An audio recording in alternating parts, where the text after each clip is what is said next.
ஆம் ஆத்மி கட்சியை முற்றிலும் அழிக்க பாஜக முயற்சி செய்து வருவதாக டெல்லி முதலமைச்சர் அரவிந்த் கெஜ்ரிவால் குற்றம் சாட்டியுள்ளார்.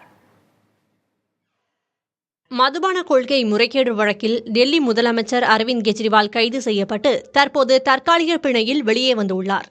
இந்நிலையில் ஆம் ஆத்மி தலைவர்கள் கைது செய்யப்படுவதை எதிர்த்து பாஜக தலைமையகத்தில் முற்றுகை போராட்டம் நடத்துவதாக கெஜ்ரிவால் அறிவித்தார்.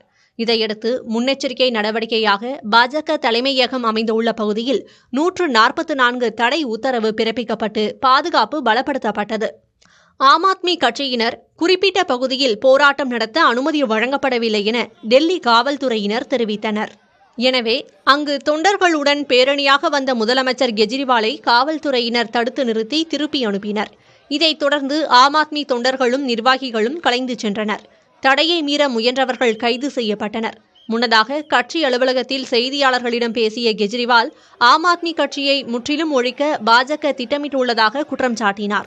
ஆம் ஆத்மி கட்சியின் புகழ் உலகெங்கும் பரவி உள்ளதாகவும் அதை பாஜகவால் ஜீரணித்துக் கொள்ள முடியவில்லை என்றும் கெஜ்ரிவால் தெரிவித்தார்.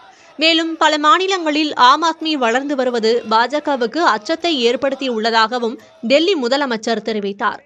கட்சியின் முக்கிய தலைவர்களை கைது செய்து அதை மேற்கொண்டு செயல்பட விடாமல் நசுக்க பிரதமர் முயற்சிக்கிறார் என்றும் கெஜ்ரிவால் குற்றம் சாட்டினார்.